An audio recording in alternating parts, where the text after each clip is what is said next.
So the title of episode 36 is Super Saiyan Rose vs Ultra Instinct, a great planet-shaking battle of Super Dragon Ball heroes. And the preview of this episode 36 is showing that soon we will see Goku vs Goku Black, and for the very first time someone will beat Ultra Instinct or Ultra Instinct Saiyan, and he is none other than Goku Black, because in the preview we all have seen that Goku Black is beating Goku while Goku was in his Ultra Instinct state or form, and Goku Black is able to beat Goku along with Hearts, because even Hearts will not able to help Goku to beat Goku Black. So in the preview the fight is not full, and we will see how exactly Goku Black is able to beat Ultra Instinct Goku, and not only that, how Goku Black can able to beat Hearts and Goku side by side. And in the end of the preview we have seen that Goku, Ultra Instinct and Vegeta in his new Dark Super Saiyan Blue form, and Goku Black is destroying the whole planet, and then we will see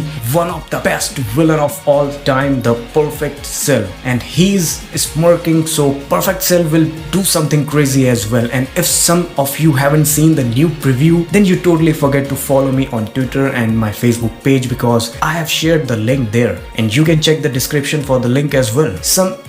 Right now some important update. In the new episodes of Super Dragon Ball Heroes, we will see some cool action-packed episodes in which we will see some new power-ups, new forms and much more than our expectations, because it is still not clear that what technique Goku Black is using, because it is a secret for now, and it could be possible that he's using Ultra Instinct or some god techniques which can able to rival the Ultra Instinct, as we all know that there are levels of these states or techniques as well. It is totally depend on the time of training and on the user. Goku Black is the main villain of this space-time arc, and he will going to be big for sure, as we have seen the merged Zamasu in Dragon Ball Super, who was immortal, and that fight was awesome. So what you guys think will going to be happen? A new evil form of Goku Black, Ultra Instinct, or some new Super Saiyan Rose 2, Goku Black Rose godly technique? Comment it down and we will discuss about it, or you can drop me a text about it or about your queries as well. So meet you in the next video.